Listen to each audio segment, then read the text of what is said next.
There is no content that we feel could be harmful to younger viewers in this feature. That's why the Rapier Multimedia Network are happy to award this video with an F for family.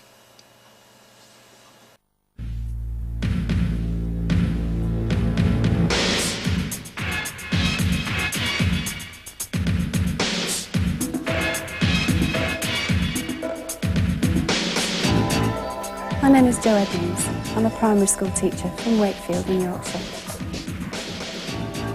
I'm Warren Mason, a building management student from Bolton in Lancashire. My name is Paulette Greenidge, PhD chemistry student from Luton in Bedfordshire. I'm Jim Scheckter. I run a marketing company in Northwood, Middlesex.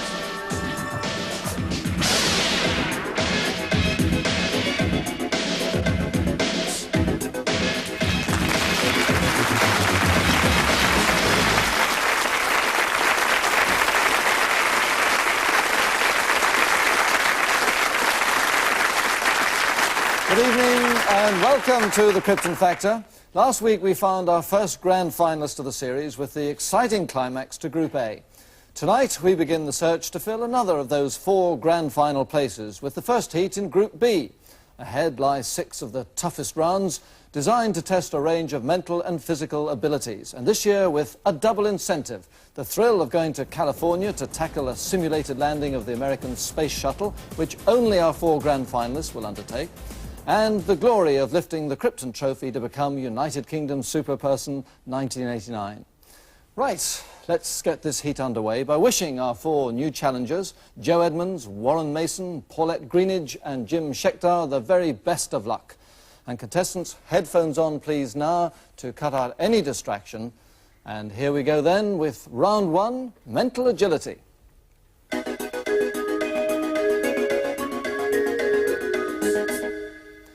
And for tonight's test, we return to time intervals of varying types. I will give a contestant some information from which he or she can work out the time, date, day or month to which I'm referring. For instance, if I said 17 months after March, the reply would be August. Or if I said 42 seconds before 2 o'clock, then the correct reply would be 1:59 and 18 seconds. Fairly tortuous way to start a heat, but as usual, this is a speed test, and each contestant must give me as many answers as he or she can in 40 seconds. Now we begin with you, Jo, and your 40 seconds start now. 1 hour, 10 minutes before 7 o'clock. 5:50. 6 days before Wednesday. Tuesday. Wrong. How many days between Thursday and Saturday? 1. 3/4 of an hour after 9:40. 10:25. 5 days before October the 2nd. September the 27th. 8 months after October. June. 11 days before Wednesday.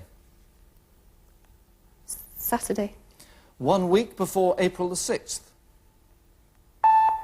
Don't need to answer that, it would have been March the 30th, but a good start for you, Jo. In 40 seconds you've got 6 right. Very good. We move on to Warren.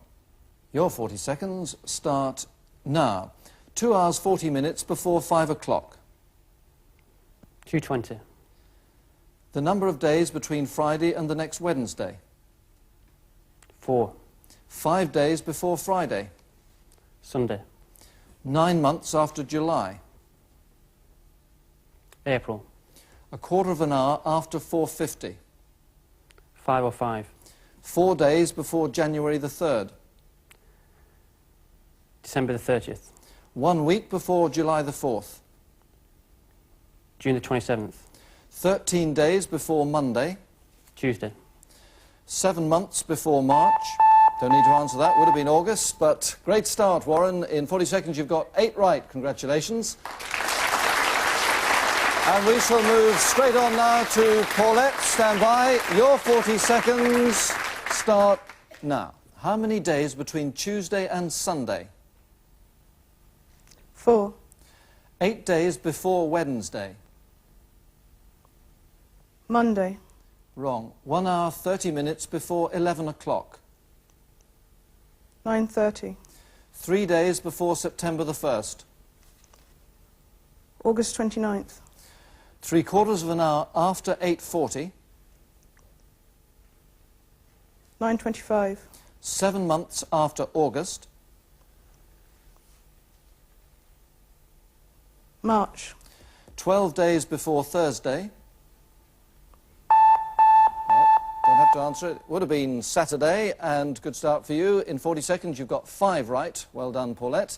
And finally, we go to Jim. Your 40 seconds, Jim. Start now. 6 days before Saturday. Sunday. 45 minutes before 3:20. 2:40. Wrong. The number of days between Saturday and Friday. 5. A quarter of an hour after 6:55. 7:10. 9 months after October. July. 6 days before February the 3rd. January the 28th. 1 week before May the 2nd.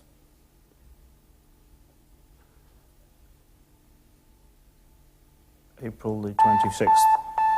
It was, in fact, the 25th, but you're too late anyway. But in 40 seconds, you got 5 right. Well done, Jim. The usual tough start to the contest, and again, very good scores. Let's look at the scoreboard to see how it all worked out. And there it is for all of you to see. And the early leader with a Krypton factor of 10 is Bolton's Warren Mason.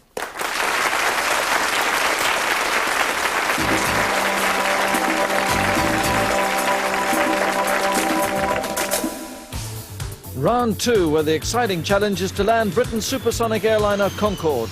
And for this exacting test of coordination, nerve and skill, the contestants will take the controls in the £8 million simulator at British Aerospace near Bristol. British Airways Concorde captain Stuart Robertson is the instructor and adjudicator. The approach is into Kennedy Airport, New York. And at the controls for the first attempt is Joe Edmonds, primary school teacher from Wakefield, and that ADI instrument tells her what to do. The vertical yellow bar moving left tells her to fly left. The horizontal bar moves up and down depending on whether you need to ascend or descend. And that's not a good sign out of the window. The captain looks slightly anxious because there's no sign of the runway. And she's enjoying the moment now in the studio, but it was very tense there at the time, and now there's plenty of sky. She's lifted the nose and she's just flying off into space, and so unfortunately we've got to abort that flight, which is a great pity. 400 feet. Warren Mason next. The runway nicely ahead this time, just trying to keep it steady. Feet. It's such a tense, nerve-wracking time for contestants. Indeed, they all emerge from the simulator with their hands shaking from the tension of it all. And of all the different types of simulators we use on Krypton, Concorde is the one the contestants find the most difficult. But Warren coping well. He's just a little bit to the left and corrects nicely. 50, 40, 30, 20, Coming in over the centre line, and he's virtually there, just dropping the nose, and in fact he's done. Well done, Warren. Kept his nerve, controlled it well. Paulette Greenwich. She's a Manchester PhD student, and not descending as she should, needs to push forward on the control column and head down towards that runway. 300. And now veering off to the left, so she needs to steer back right, which she's trying desperately to do. 100. But she's in all sorts of trouble. The warning lights are going off all over the place, and it's going into a steep dive now and banking left. And that's a bad crash. Hard luck, Paulette. 400 feet. Finally, Jim Schechter from Northwood, Middlesex. Doing very well at this stage. The runway's straight ahead. 300 feet. He's working hard on that control column. Needs to make sure, of course, that he doesn't overcorrect. But so far, so good. 100 Coming feet. in right on the centre line, perhaps a bit 40, low. 30, 20. Needs to pull back a bit on the control column as he concentrates so hard. And he's corrected it nicely on that centre line and lands perfectly just on the right spot in the runway, trying to keep it straight. But that's a great performance by Jim Schechter, and he'll be very pleased with himself there. Great stuff. And now the result. Here's how Captain Robertson judged the Concorde flights. In 4th place, Joe Edmonds, never had the runway in sight and flew up instead of down. 3rd, Paulette Greenwich, an erratic approach which ended in loss of control and a crash. 2nd, Warren Mason, a few corrections on the approach but a good landing on the runway. And the winner, Jim Schechter, an excellent approach and a very good touchdown right on the centre line. All those points then go into the scoreboard, and Jim Schechter has moved into 2nd place, just 2 points behind the leader, who with a Krypton factor of 16 is still Bolton's Warren Mason.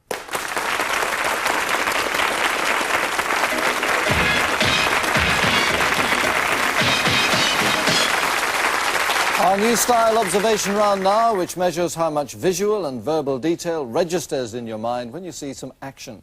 We're about to show you and our contestants a short, specially made sketch. You'd only see it once, but during that screening, 6 deliberate continuity errors will take place.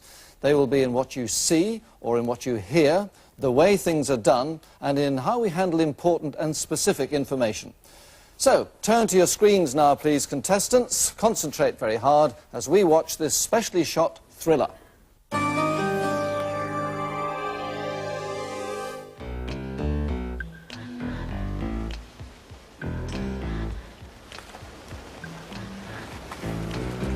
Operation Bake Up. We've planned out all the moves on the blackboard. This is the big one. We thought we had it sussed before, but we didn't have enough manpower. Yeah, a lot of people got hurt last time, but this time we've got it right. This patch has been a playground for criminals for too long. They should be coming any minute now. Are you in position, Agent 22? Yeah, but what if they come the back way, Guff? They can't, it's blocked, but they don't know that. Not a lot of people know that. Okay, everybody, synchronise. The Mickey Mouse hand is just past Goofy's nose.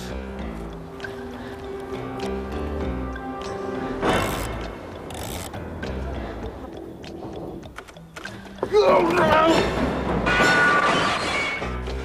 And Goofy's foot is just coming up to Mickey's ear. What's that make? Look, Agent 32, in this game you have to keep your wits about you. We want experience, we want precision. You're not in kindergarten now. Now, if a hand is just coming up to 11, then it's 5 to 4. This is it. If anybody wants out, now's the time to go.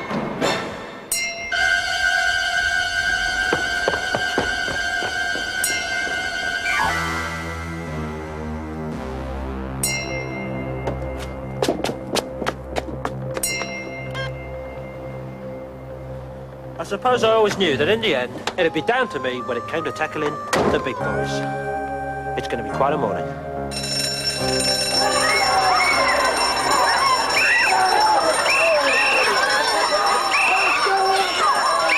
Slater, walk!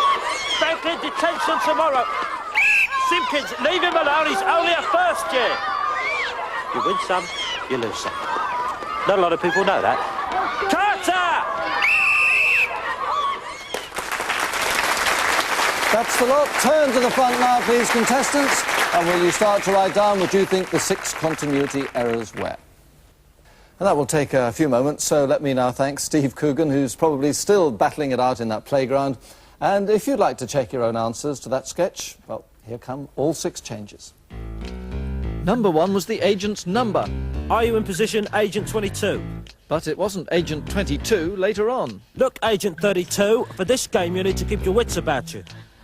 Then a change in the way Agent 22 wore his watch. It altered from on top of his wrist to the reverse side. The second agent's scarf provided continuity error number 3.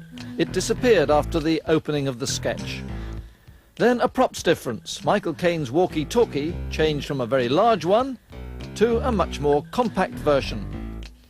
The milk bottles by the dustbin were a deliberate mistake, number 5. They disappeared towards the end of the sketch. And finally, a dialogue inaccuracy. The opening caption said 3:55 p.m, but Caine said clearly, it's going to be quite a morning. Well, did you get them all? These are the contestants' answer cards, and while I can reveal that no one spotted all 6, one of them almost did. And I'll tell them how well they scored. Paulette, you got 3 right, so you're in 4th place.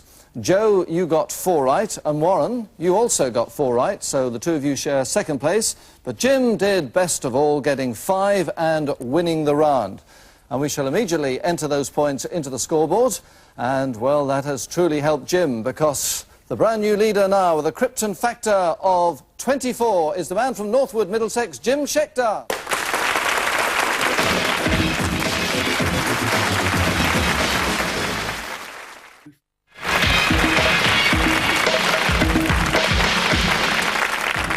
Round 4 takes us out to the Krypton Factor Assault Course, built specially for this programme, but used throughout the year by the Army. And usually the soldiers charge over those 20 tough obstacles in full Army uniform and carrying heavy backpacks. So perhaps we're not too cruel to our contestants after all. Your marks! Major Tony Carr starts the race and taking advantage of the handicap system. Joe Edmonds nearest to us, a primary school teacher from Wakefield. And on the far side, Paulette Greenwich, Manchester PhD student. And going now to the rope swing. Oh, over she goes. That's one way of doing it, but it's not the perfect technique. She, in fact, allowed Joe Edmonds to go ahead there because of that, but is finding her way back now and is almost level once more. Both determined young ladies, but these two men are equally determined. Nearest to us is Warren Mason, and on the far side, Jim Scheckter. Both very fit. Warren Mason keen on the triathlon, and on the far side, Jim Scheckter, a former Great Britain water polo player. But it's Paulette Greenwich who has gone into the lead now, a few strides ahead of Joe Edmonds. And let's see now what she makes of the second rope swing after her problems with the first, and she does that very nicely indeed. Now, Jim Scheckter in third place, just ahead of Warren Mason, but they're definitely closing the gap on Paulette here, who was a high jumper at junior level, so all the right qualifications for this course. And Jim and Warren using each other as pacemakers, that'll help them all the way down the course. Just taking it easy at this stage. It's very easy to go far too fast at the beginning and run out of steam at the end, and they're pacing it nicely. Paulette, though, still has quite a good lead over them as she climbs up there. She was also a hurdler at junior level, so she is quite an athlete, and the question is, has she got the strength to hold on here as she climbs up to the top of that scramble net? Now note, as she's going over the top, the two men have yet to get to the bottom of it and start climbing, so her lead is pretty good. It all now depends on her stamina at the end of the race. Jim Scheckter there has gone into second place, and Warren Mason now into third place, so Joe is left back in fourth place. And they are definitely closing on Paulette as she gets to the bottom of that scramble net. So Warren goes over in second place and Jim in third place, and it's a good battle between those two because Jim will want to be ahead of Warren as far as the overall situation is concerned.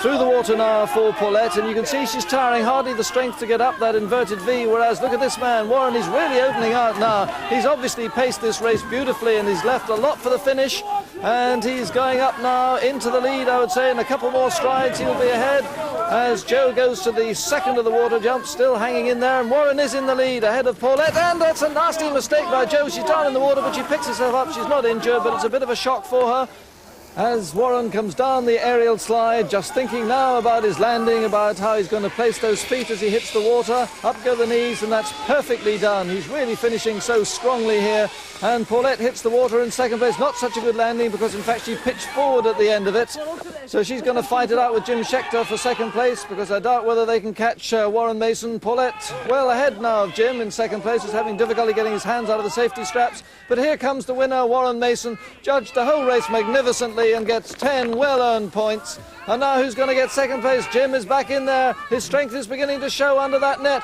Will his legs hold him? They do indeed. He comes across in second place, 6 points, snatches second place from Paulette, who is third with 4 points. Pity for her because she ran so well and just faded at the end. But we will now go to the scoreboard, and a change again at the top. Back into the lead with a Krypton factor now of 32. Bolton student Warren Mason.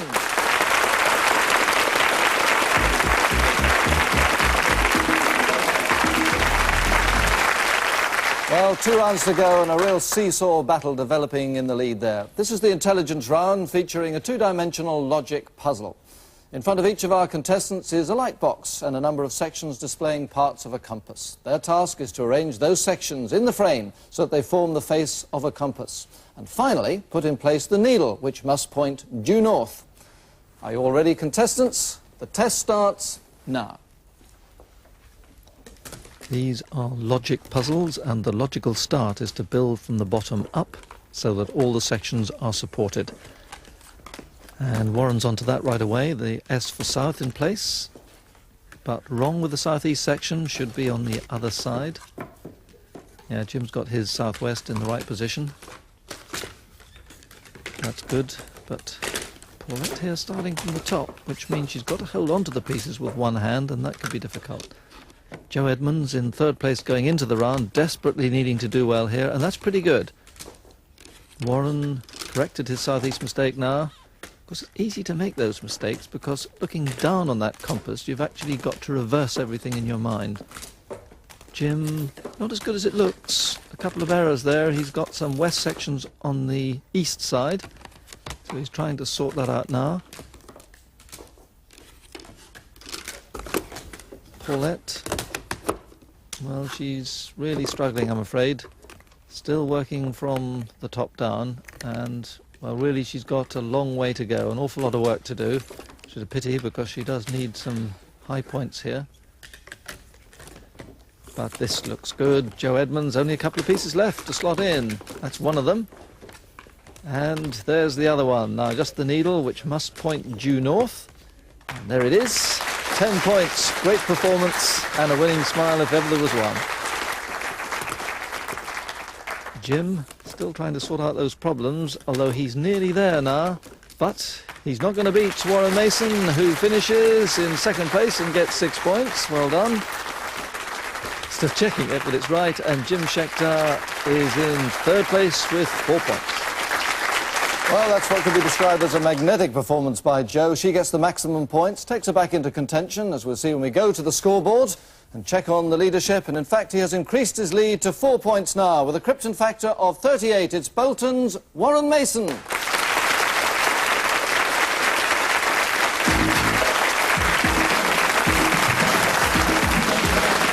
So, the last stage of this ding-dong battle for victory, the sixth and final round. At the end of it, the outright winner will go through to the group final, and there's a chance for the runner-up too, if his or her score is high enough. 100 seconds of rapid-fire general knowledge questions, 2 points for a right answer, 2 points off for a wrong one. Ready on the buzzers, contestants? The clock starts now. Which bird in mythology is said to renew itself by burning to... Jo? Phoenix. Correct. In the phonetic alphabet used for radio messages, the letter H is represented by which word? Jo? Hotel. Correct. What was the first name of the hotelier played by John Cleese in Fawlty Towers? Jim? Basil Fawlty. Correct. Borage, basil, coriander and burnet are all what? Jo? Herbs. Correct. Who succeeded Herbert Henry Asquith as Prime Minister in 1916 and was called the Welsh Paulette? Lloyd George. Correct. During which war was the George Cross first awarded for gallantry by Jo? First World War. No, Second World War. Who declined an Oscar for playing Second World War General Patton in a 1970 film? Answer, George C. Scott. The Scot, Finlay Calder, was chosen this year as captain of which touring? Jo? Quickly. The Lions. It is the British Lions. The Lion of Judah is the nickname of which emperor of Ethiopia? Paulette. Haile Selassie. Correct. What was the former name of Sellafield British Nuclear Fuels Reprocessing? Warren? Windscale. Correct. What was the occupation of Sir Francis Beaufort, who devised the wind scale named after him?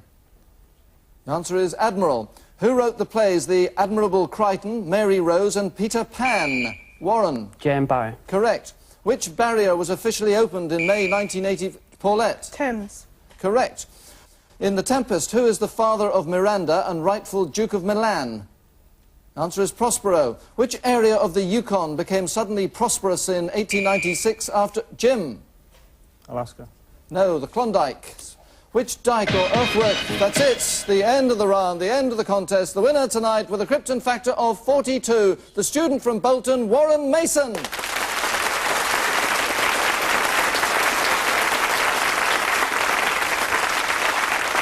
Well, the end of a great battle, and our congratulations on that splendid victory to Warren, which of course takes him into the Group B final in 3 weeks' time.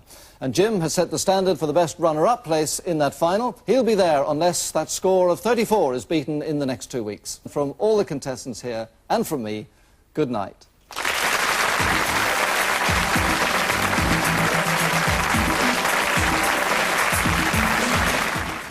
Next up, stay out the black and in the red. It is a bit of bully in Bullseye.